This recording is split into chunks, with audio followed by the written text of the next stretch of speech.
Protests, cancellations, and a scale-back itinerary. It wasn't the trip to Greenland originally planned, but the US Vice President JD Vance got his message to Denmark through loud and clear. The visit came just days after Donald Trump renewed his wishes to take over the island. So, what was the significance of this US visit to Greenland?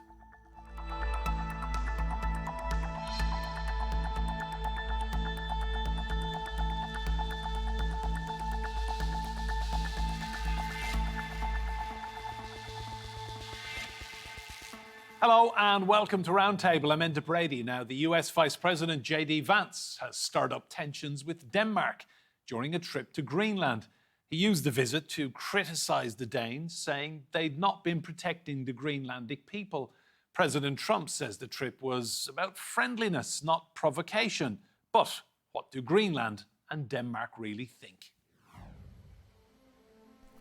The US Vice President JD Vance was a last-minute add-on to the American delegation going to Greenland.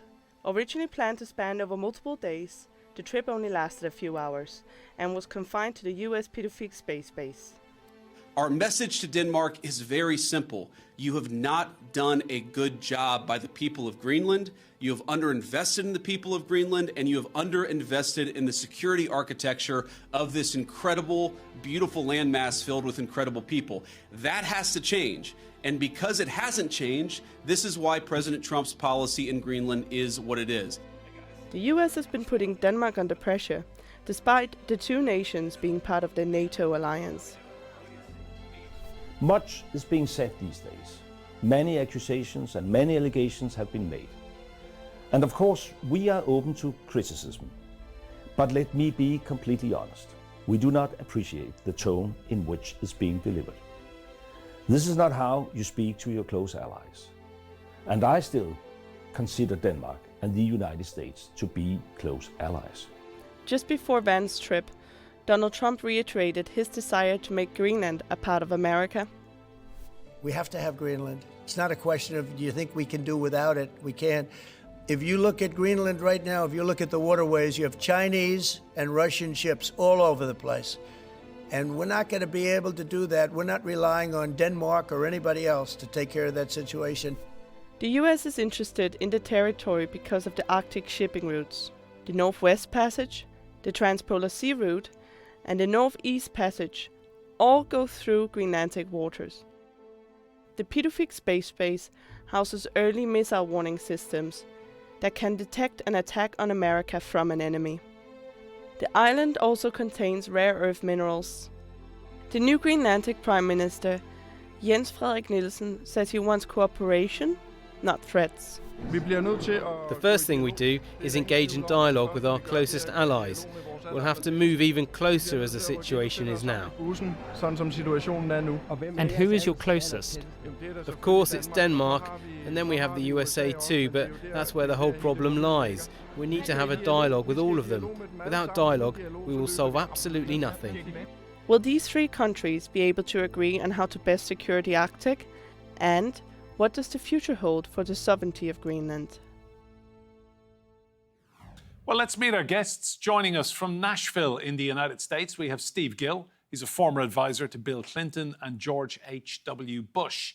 In Roskilde in Denmark is Nauja Lynge. She's an author and expert in Arctic relations. In Copenhagen, we have Miriam Cullen. She's Associate Professor of Law at Copenhagen University. And here with me in the studio is Dwayne Ryan Menezes. He is founder and managing director of Polar Research and Policy Initiative.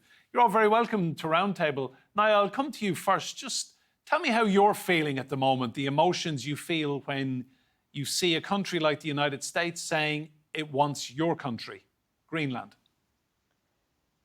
Oh, I can assure you it's been a roller coaster of feelings. I used to be a really tough dog, but these days I am crying all the time. It's just almost too much to take in. So you're struggling. You're struggling with this. Well, I think most of us are. At first, we thought it was some kind of joke, and we didn't really think that our closest allies would say things like that. But now it appears that he really means it.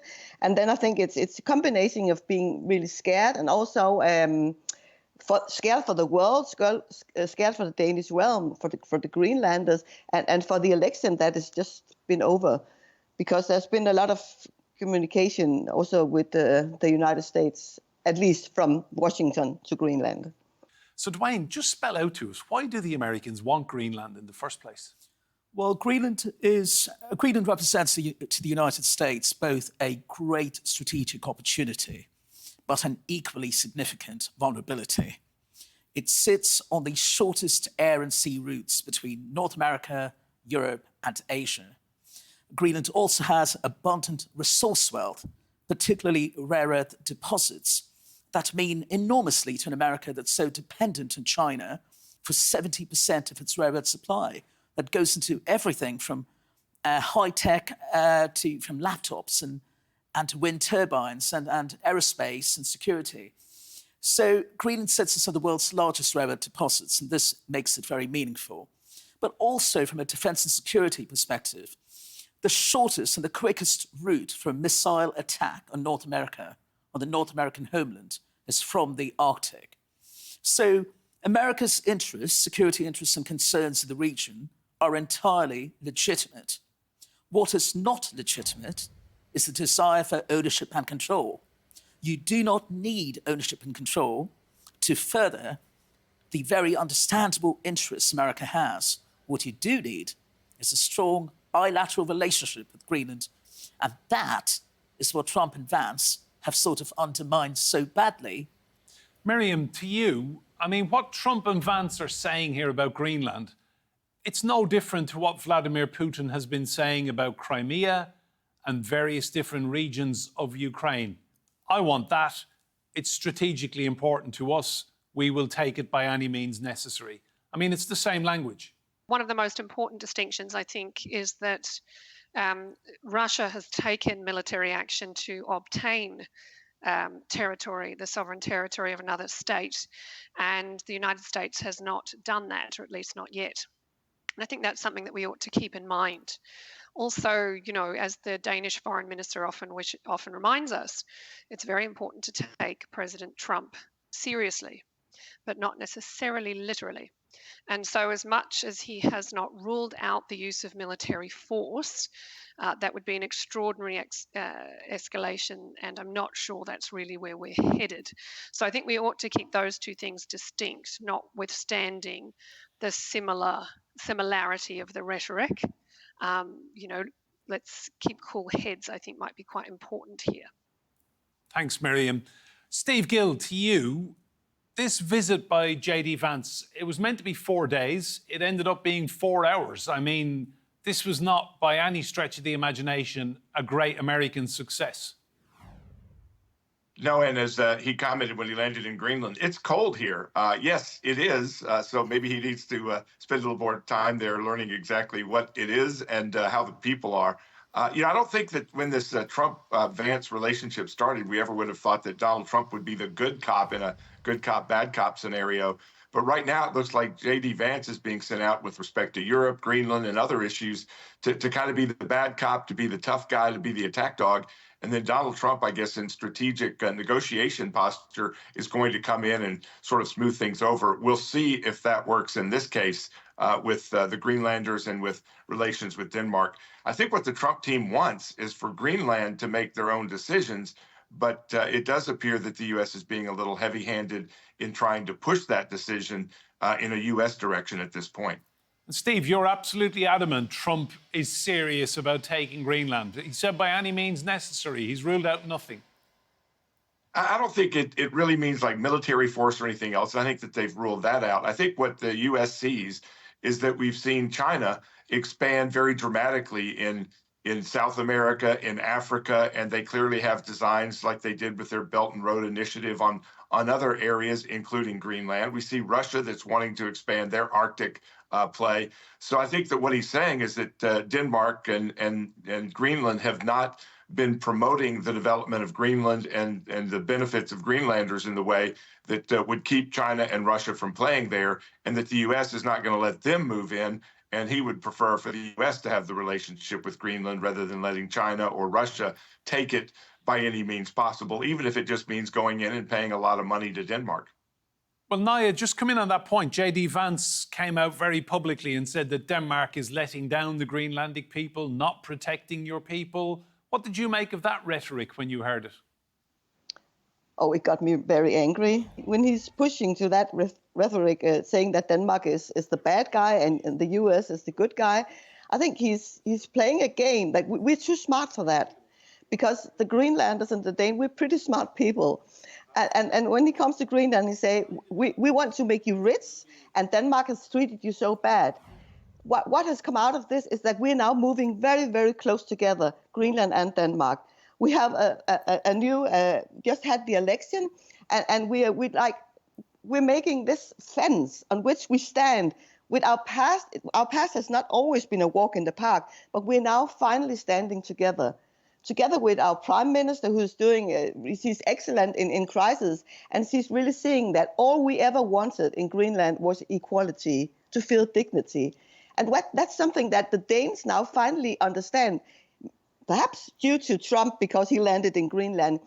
And what Trump doesn't get is he's saying, I can offer you money, but we don't need money. We need dignity. And nobody in Greenland wants to talk to them. That's why it was such a failure, because everyone turned them down. Every little shop, nobody wanted even 1 cent from the Americans. We just want our dignity. And I think Trump, he's going to be very sad once he realizes that he might be able to take us by force. I think it's very, very unlikely, because he's actually our closest allies. And that would mean war with the world if he does that. So that's the only way he can have us. In Greenland, they don't want to be part of America.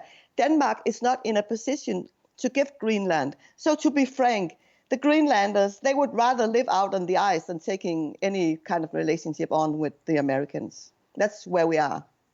Miriam, you're in the Danish capital. Do you echo those sentiments? I mean, are you seeing this kind of coming together of the Danish and Greenlandic people? There's tension, but I think the tension is really healthy. I think even before these latest, the latest interest from the US in obtaining Greenland, there have been these colonial harms. The forced use of contraceptives, the taking of Inuit children, a series of harms that have come to more honest conversation between the Danish and Greenlandic people. And I think as uncomfortable as those conversations are, they are a pathway to the very thing that Nauja was talking about, which is human dignity and the redress, respect and repair that Greenlanders deserve. And I think that's a really important thing to keep in mind.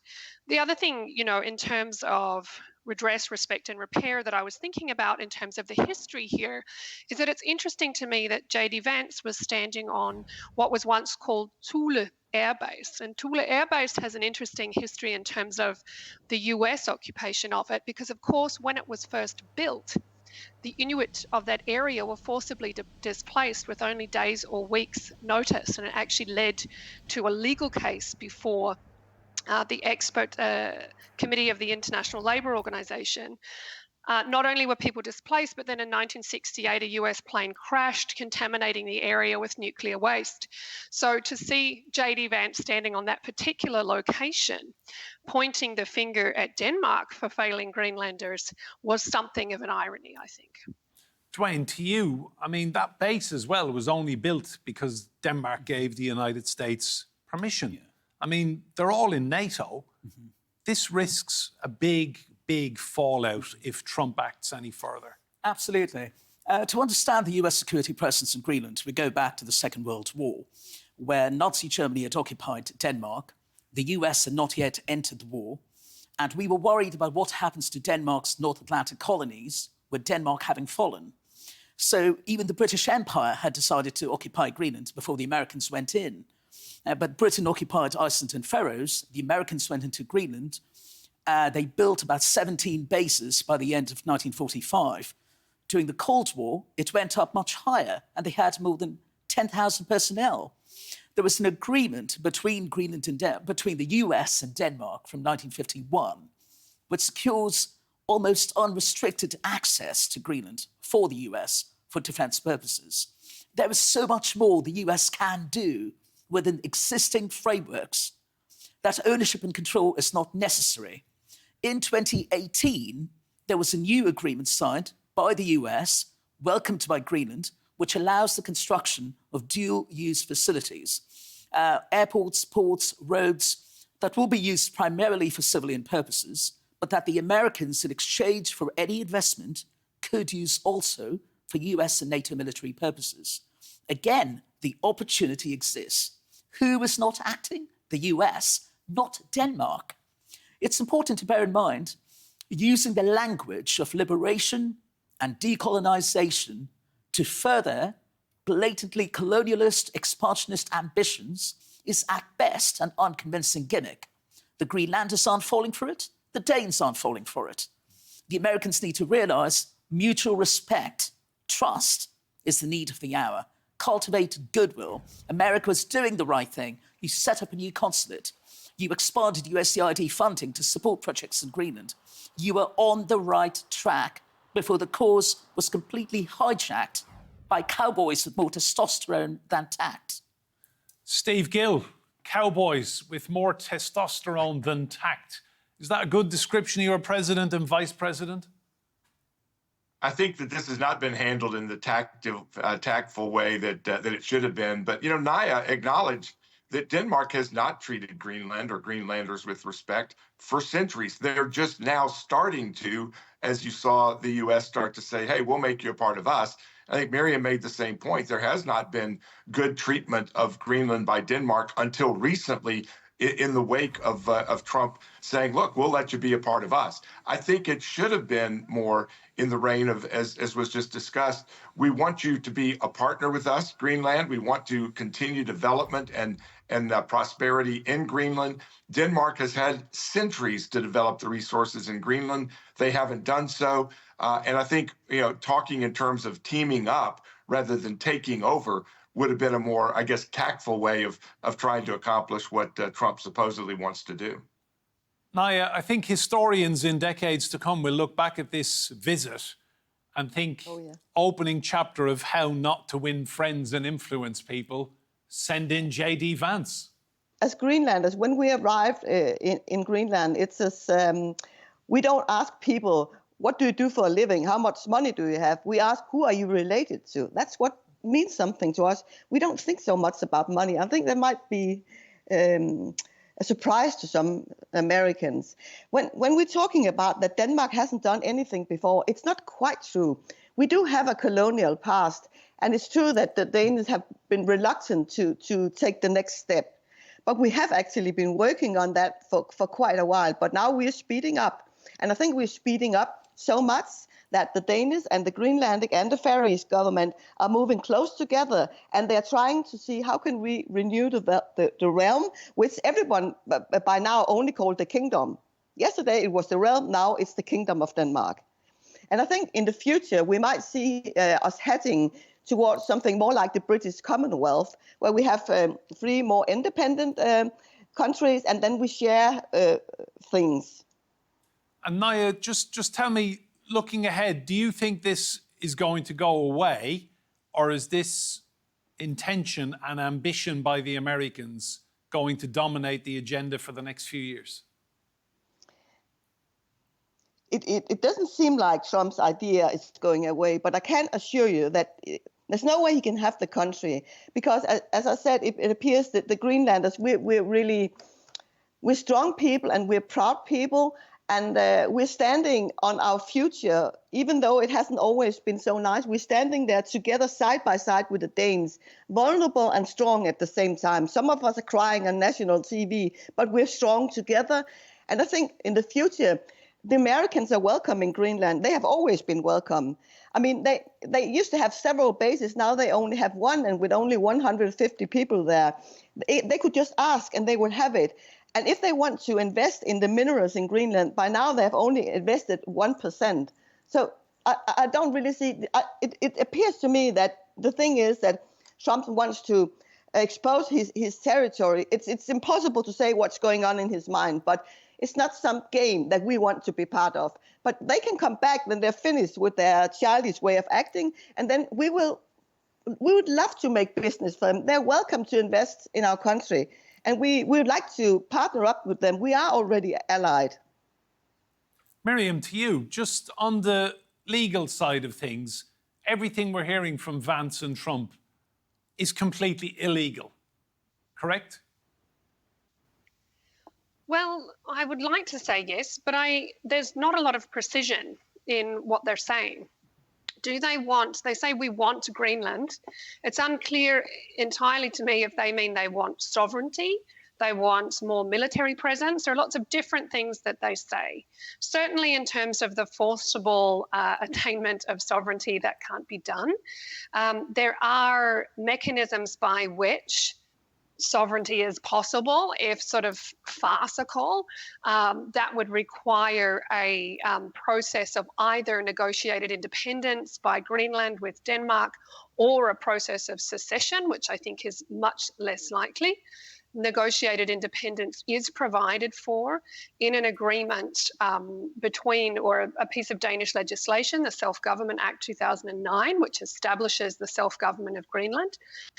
And in that, there's a paragraph 21, which allows for independence. If there's a decision of the people of Greenland for that, then there'll be negotiations between the two governments that will ultimately lead to a referendum, the agreement of the two parliaments, and then Greenland can become independent and thereafter make whatever arrangements it likes, whether to become a state of the United States, to just be its own independent self and negotiate bilateral agreements as it wishes. But certainly in terms of forcible takeover of Greenland, that's unlawful. It would likely be an act of aggression under international law. If the United States wanted to purchase land in Greenland, that's also not possible.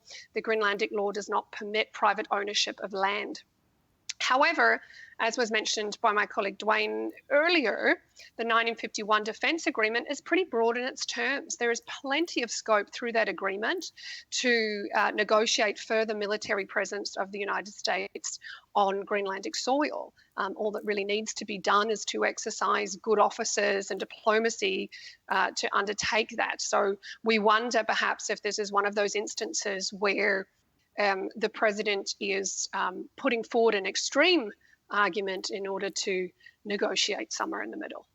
Dwayne, give us your prediction on what happens next. Is this going to be an ongoing, rumbling ambition from the Americans?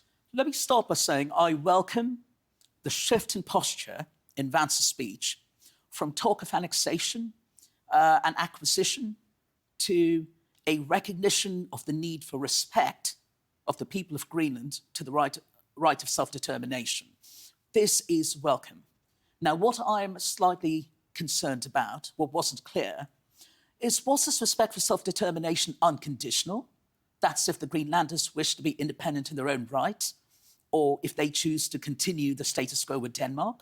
Or was it a conditional recognition where the Americans would only respect self-determination if it meant Greenland's independence is the first step to its eventual absorption into the US? That wasn't clear. It's also important for the Americans to bear in mind that the Greenlandic pursuit of independence is not just about indigenous autonomy. It's also about equality. You cannot keep... The Greenlanders aren't just looking to replace one overlord with another. So the Americans need to stop thinking about themselves as a better senior partner to Denmark. They need to go into the dialogue with Greenland and Denmark, treating Greenland in particular, as an equal partner. Steve, just last couple of questions to you. How long until your president gets distracted by something else and forgets Greenland? Well, first of all, I think that the point's been made by everybody that this idea of self-determination and whether it's independence, breaking further away from Denmark, not necessarily moving into the U.S. axis, has never really been seriously discussed. It was not moving forward until Trump raised the idea of Greenland becoming part of the U.S. So all this sudden talk from Denmark and others that, well, we wouldn't have a problem with self-determination is only because, as was just pointed out, Trump brought it up.